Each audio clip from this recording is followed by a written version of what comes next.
नमस्कार, आप देख रहे हैं डीडी न्यूज। मैं हूं आपके साथ भावना नैयर। देश और दुनिया की बड़ी खबरों को लेकर हम हाजिर हैं। शुरुआत कर लेते हैं बुलेटिन के इस वक्त की अहम सुर्खियों के साथ। उपराष्ट्रपति पद के विपक्षी उम्मीदवार सुदर्शन रेड्डी की लालू यादव से मुलाकात पर बीजेपी ने उठाए सवाल।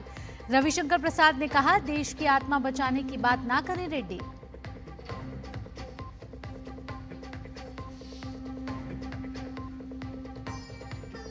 उपराष्ट्रपति चुनाव से ठीक पहले आज एनडीए सांसदों की कार्यशाला।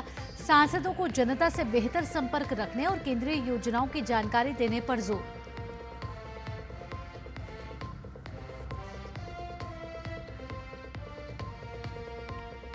जम्मू कश्मीर के कुलगाम में आतंकी मुठभेड़ जारी। गुडर के जंगलों में मारा गया एक आतंकवादी, अन्य की तलाश जारी।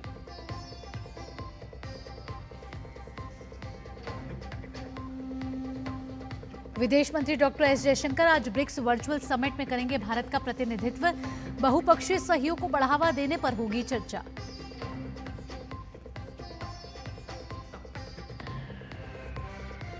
और बारिश से हुए नुकसान का आकलन करने देहरादून पहुंची अंतर मंत्रालय की केंद्रीय टीम। बिहार में उफान पर नदियां तो वहीं गुजरात और हिमाचल में तेज बारिश का अलर्ट।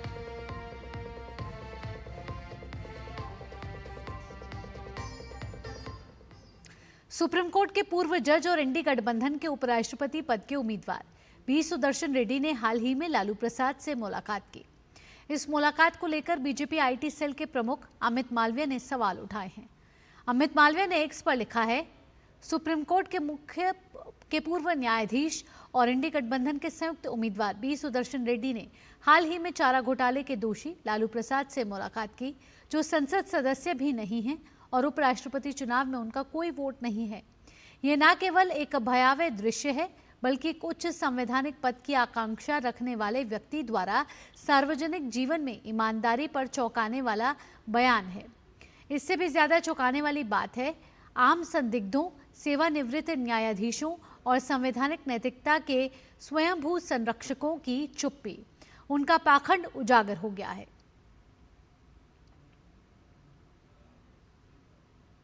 वहीं बीजेपी प्रवक्ता रविशंकर प्रसाद ने पूछा है कि आखिर इस मुलाकात का क्या मतलब है। उन्होंने कहा कि लालू प्रसाद सिर्फ चारा घोटाले में दोष सिद्ध ही नहीं हुए हैं, रेलवे की जमीन मामले में भी चार्जशीट है उनके खिलाफ। लिहाजा जस्टिस सुदर्शन देश को बचाने की बात तो ना ही करे। रिटायर्ड सुप्रीम कोर्ट के जज सुदर्शन रेड्डी विपक्ष के गठबंधन के उपराष्ट्रपति के उम्मीदवार हैं। हम सभी जजेस की बहुत इज्जत करते हैं, चाहे वो सिटिंग जज हो या रिटायर्ड जज हो। लेकिन जब कोई जज चुनावी अखाड़े में आता है और कुछ बड़ी बड़ी बातें करते हैं तो सवाल तो उठेंगे। अब देखिए, उनका आज का स्टेटमेंट है, एक अखबार में छपा है, vote for me to save soul of the nation, opposition VP pick. और देश के कॉन्शियंस को बचाने के लिए बहुत बड़ी बड़ी बातें की गई है। कांग्रेस अध्यक्ष मल्लिकार्जुन खड़गे विवादों के घेरे में हैं। कर्नाटक के बाढ़ प्रभावित जिले कलबुर्गी में खड़गे और एक किसान की बातचीत का वीडियो सामने आने के बाद बीजेपी ने कहा है कि खड़गे ने किसान का अपमान किया है और किसानों के दर्द का मजाक उड़ाया है। बीजेपी के कई नेताओं ने वीडियो शेयर किया है। हालांकि वीडियो में बातचीत स्थानीय भाषा में है। इसमें एक किसान अपनी बर्बाद फसल की पीड़ा लेकर खड़गे के पास आया था, लेकिन उल्टे खड़गे ही अपना रोना रोने लगे और किसान से कहा कि वो बेवजह प्रचार के लिए ना आए। इस पर बीजेपी ने खड़गे को निशाने पर ले लिया है।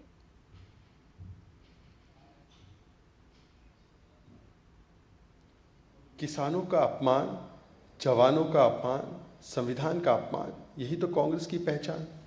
सेना का अपमान किया, सुप्रीम कोर्ट ने फटकार लगाई। संविधान का तो रोज ही अपमान करते, ईसीआई पर जो बयान देते। पर जिस प्रकार से कल एक किसान अपनी व्यथा, अपने दुख को बताने के लिए खड़गे जी के पास गया और उन्होंने बताया कि देखिए मेरा इतना नुकसान हुआ, तो खड़गे जी ने उनको फटकारते हुए कहा कि क्या तुम पीआर करने आए हो? तुमसे ज्यादा मेरा नुकसान हो गया, भागो यहां से।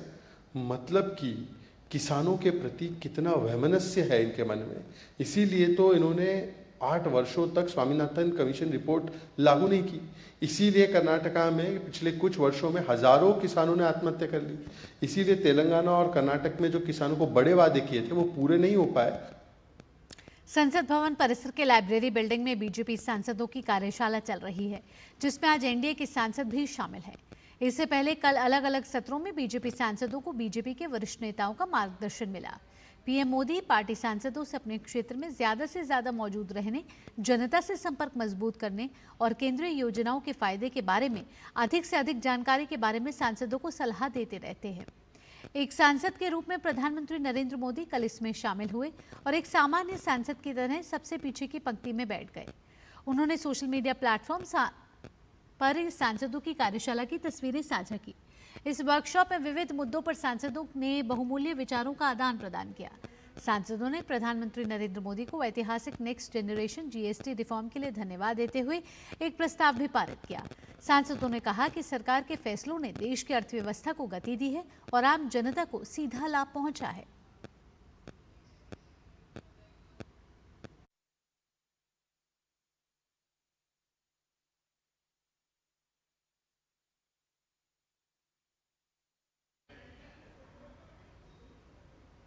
भाजपा के राष्ट्रीय प्रवक्ता प्रदीप भंडारी ने राजद नेता तेजस्वी यादव के राष्ट्रीय प्रतीक अशोक स्तंभ पर दिए गए बयान को लेकर कड़ी आलोचना की है। उन्होंने तेजस्वी यादव के बयान का वीडियो भी साझा कर लिखा कि जैसा बाप वैसा बेटा। पिता ने महाकुंभ का अपमान किया, अब बेटा अशोक स्तंभ के अपमान को अप्रासंगिक बता रहा है। तेजस्वी यादव को शर्म आनी चाहिए।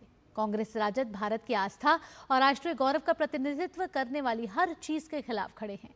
पहले महाकुंभ का अपमान, अब हमारे राष्ट्रीय प्रतीक का अनादर। राजद संविधान विरोधी है, राजद राष्ट्रहित विरोधी है। आरजेडी संविधान विरोधी है, राष्ट्र विरोधी है।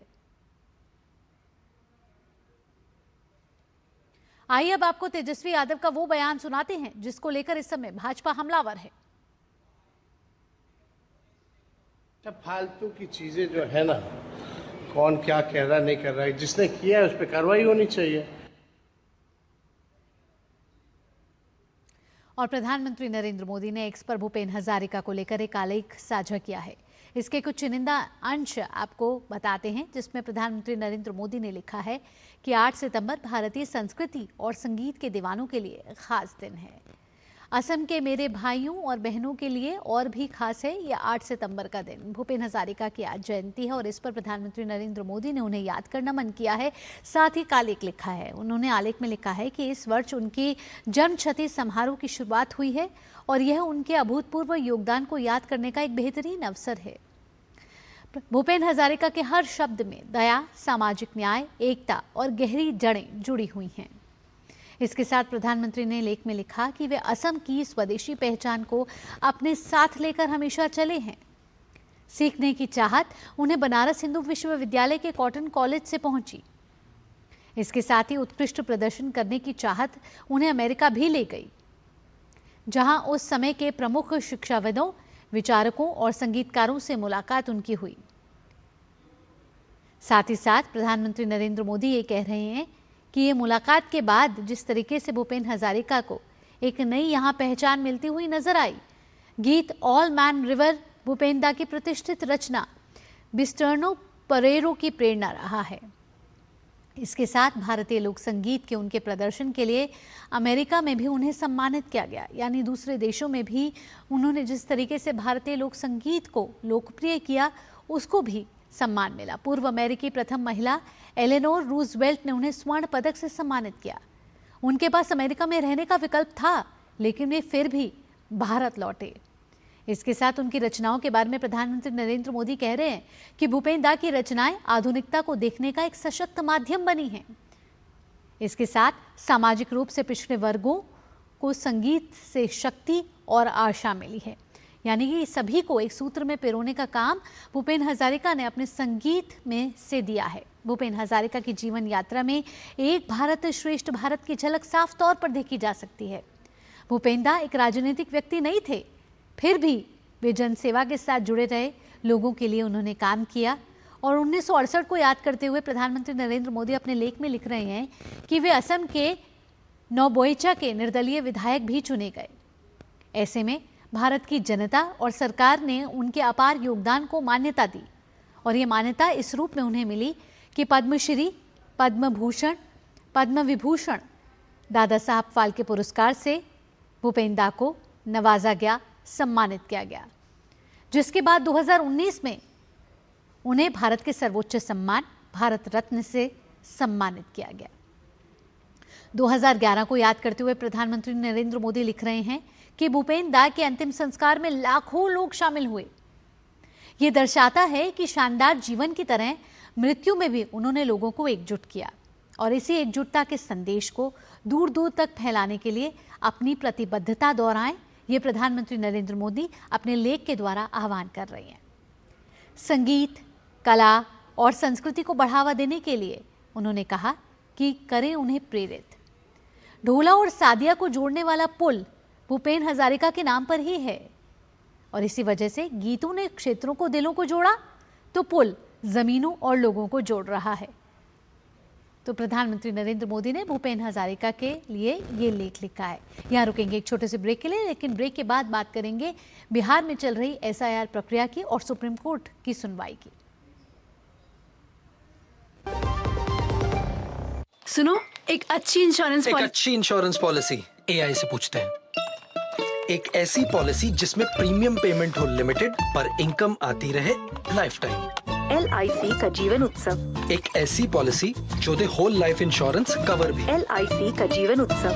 वाह, चलो तो LIC की जीवन उत्सव पॉलिसी ही लेते हैं। मैं भी तुमसे यही कह रही थी, LIC का जीवन उत्सव। लाइफ टाइम सेलिब्रेशन मनाइए LIC के जीवन उत्सव के साथ, फ्यूचर सेट है। जब धरती चीर कर निकलता है लोहे का पत्थर और मिलता है मोंगिया के जोश से, फिर तपता है, पिघलता है और बनता है फौलाद। अब होता है सरिया सारी खूबियों के साथ। मोंगिया स्टील, मजबूत देश का मजबूत सरिया।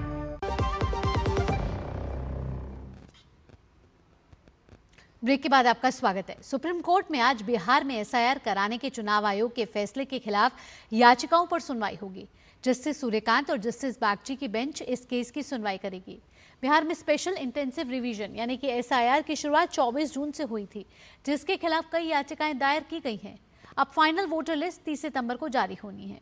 पिछली सुनवाई की बात करें तो शीर्ष अदालत ने दावे और आपत्ति की समय सीमा बढ़ाने से इनकार कर दिया था। इसके बाद चुनाव आयोग ने कोर्ट में कहा कि 1 सितंबर के बाद भी दावे स्वीकार किए जाएंगे। इससे पहले 22 अगस्त की सुनवाई में सुप्रीम कोर्ट ने राजनीतिक दलों को बूथ लेवल एजेंट्स के जरिए मतदाताओं की मदद करने के निर्देश दिए थे। गौर करने वाली बात यहाँ ये है कि सुप्रीम कोर्ट ने कभी ये नहीं कहा कि SIR अवैध है, लेकिन इसकी टाइमिंग और प्रक्रिया पर जरूर सवाल उठाए हैं। सुनवाई के दौरान अदालत ने 65 लाख गायब नामों की लिस्ट वेबसाइट पर प्रकाशित करने का आदेश दिया और साथ ही आधार, वोटर ID और राशन कार्ड जैसे दस्तावेजों को भी स्वीकार करने के निर्देश दिए।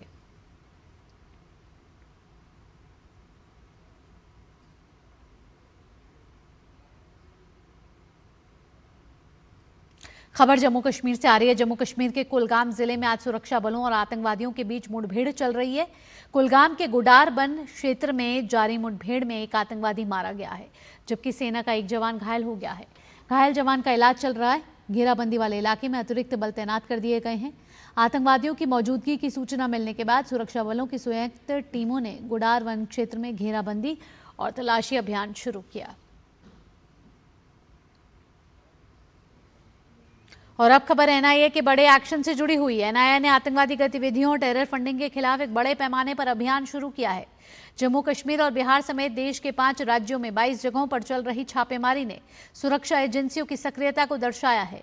यह कार्रवाई 2025 में दर्ज एक नए FIR के तहत की जा रही है, जिसका मकसद आतंकी नेटवर्क को ध्वस्त करना और उनकी फाइनेंशियल चेन को तोड़ना है।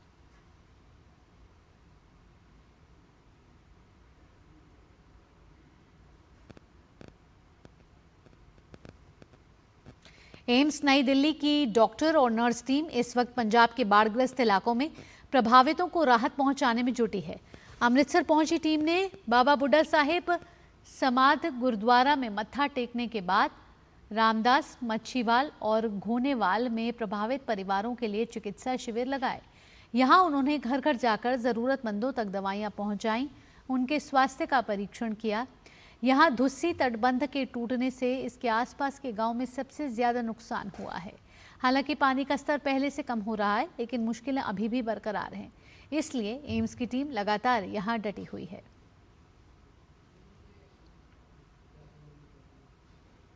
इसके साथ ही पंजाब में बीजेपी के बड़े नेता और केंद्रीय राज्य मंत्री रवनीत सिंह ने पंजाब में आई बाढ़ के बाद सहायता देने के संबंध में राजस्थान, गुजरात, मध्य प्रदेश और उत्तर प्रदेश के मुख्यमंत्रियों को पत्र लिखा है। उन्होंने इन राज्यों से पंजाब के लिए आर्थिक सहायता की अपील की है। अपने पत्र में रवनीत सिंह ने लिखा है कि पंजाब इस वक्त भीषण बाढ़ की चपेट में है, जिससे जनजीवन पूरी तरीके से अस्त व्यस्त है। लगातार बारिश से नदियां उफान पर हैं। इस संकट ने बुनियादी ढांचे को क्षतिग्रस्त कर दिया है। उन्होंने आगे लिखा कि पंजाबी ने हर संकट में दृढ़ता से साथ दिया है और आज जब पंजाब खुद संकट में है तो उसे देश से उसी प्रकार के सहयोग की अपेक्षा है। उन्होंने राजस्थान, उत्तर प्रदेश, मध्य प्रदेश और गुजरात से हर संभव मदद पंजाब को तुरंत पहुंचाने की अपील की है।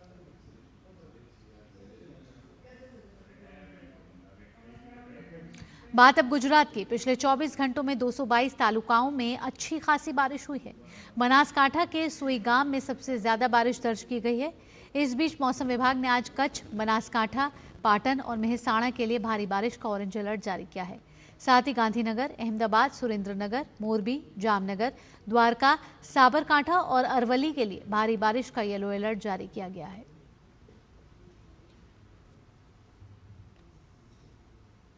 विदेश मंत्री डॉक्टर एस जयशंकर ने आज नई दिल्ली के आयोवा की गवर्नर किम्बरली के रेनॉल्ड्स से मुलाकात की। इस दौरान भारत अमेरिका आर्थिक संबंधों और उनकी संभावनाओं पर चर्चा की गई। तो आयोवा की गवर्नर से विदेश मंत्री डॉक्टर एस जयशंकर मिले हैं। भारत अमेरिका आर्थिक संबंधों और साथ ही उससे जुड़ी हुई संभावनाओं पर व्यापक चर्चा हुई है। विदेश मंत्री डॉक्टर एस जयशंकर आज ब्रिक्स वर्चुअल समिट में भारत का प्रतिनिधित्व करने वाले हैं। इस समिट में अमेरिकी टैरिफ से निपटने के तरीकों और बहुपक्षीय सहयोग को बढ़ावा देने पर चर्चा होगी।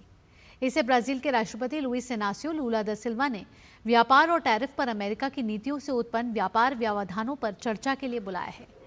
आपको बता दें कि भारत 2026 में ब्रिक्स समिट की अध्यक्षता करेगा और 18वां ब्रिक्स शिखर सम्मेलन आयोजित करेगा। यह जिम्मेदारी ब्राजील से भारत को 1 जनवरी 2026 से मिलेगी।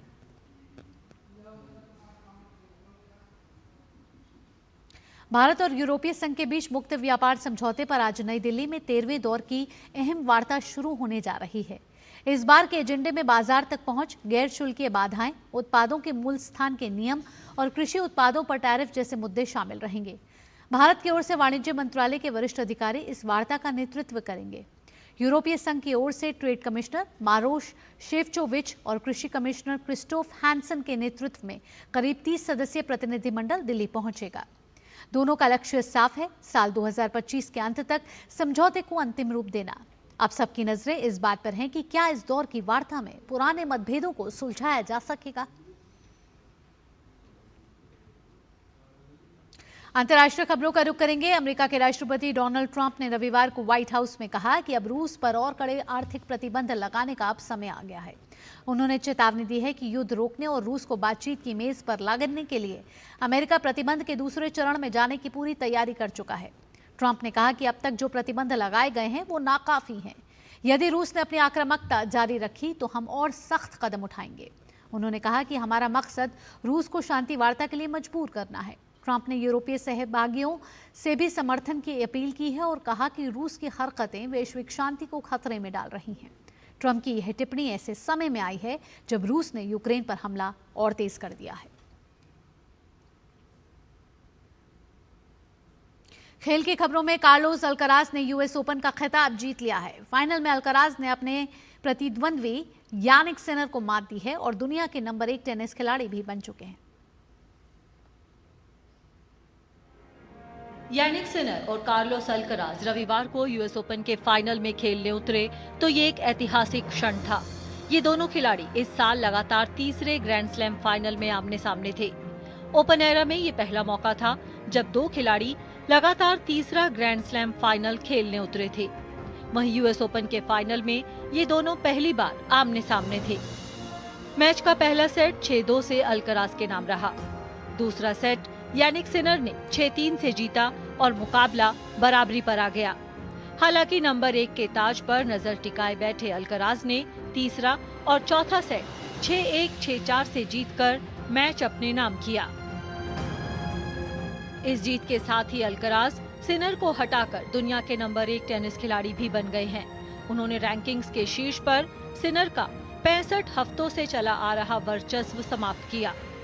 अल्कराज सितंबर 2023 के बाद पहली बार दुनिया के नंबर 1 टेनिस खिलाड़ी बने हैं। ये अल्कराज का कुल मिलाकर छठा ग्रैंड स्लैम और दूसरा यूएस ओपन खिताब है। ओपन एरा में बियॉन वॉर के बाद अल्कराज पहले खिलाड़ी हैं जिसने 22 साल की उम्र में 6 ग्रैंड स्लैम जीते हैं। वहीं 23 साल का होने से पहले 2 बार यूएस ओपन जीतने वाले वे तीसरे खिलाड़ी हैं। इस हार के साथ सिनर का नंबर 1 का ताज तो गया ही, वहीं हार्ड कोर्ट पर उनका 27 मैच से चला आ रहा विजय रथ भी थम गया। साल का आखिरी ग्रैंड स्लैम संपन्न होने के साथ ही टेनिस की दुनिया में सिनर और अल्कराज का दबदबा बरकरार रहा। लगातार दूसरे साल चारों ग्रैंड स्लैम इन दोनों के ही नाम रहे। 2024 में सिनर ने ऑस्ट्रेलियन ओपन और यूएस ओपन जीता था। वहीं 2024 में अल्कराज ने फ्रेंच ओपन और विंबलडन जीतने में कामयाबी पाई थी। वहीं इस साल यानी 2025 में सिनर ने ऑस्ट्रेलियन ओपन और विंबलडन का खिताब अपने नाम किया। वहीं अल्कराज ने फ्रेंच ओपन और यूएस ओपन जीतने में कामयाबी पाई है। Sports desk, DD news. इसी के साथ इस बुलेटिन में इतना ही। अगला कार्यक्रम आप देखने वाले मिड डे प्राइम मेरी सहयोगी ऋतु वर्मा के साथ। दीजिए अनुमति। नमस्कार।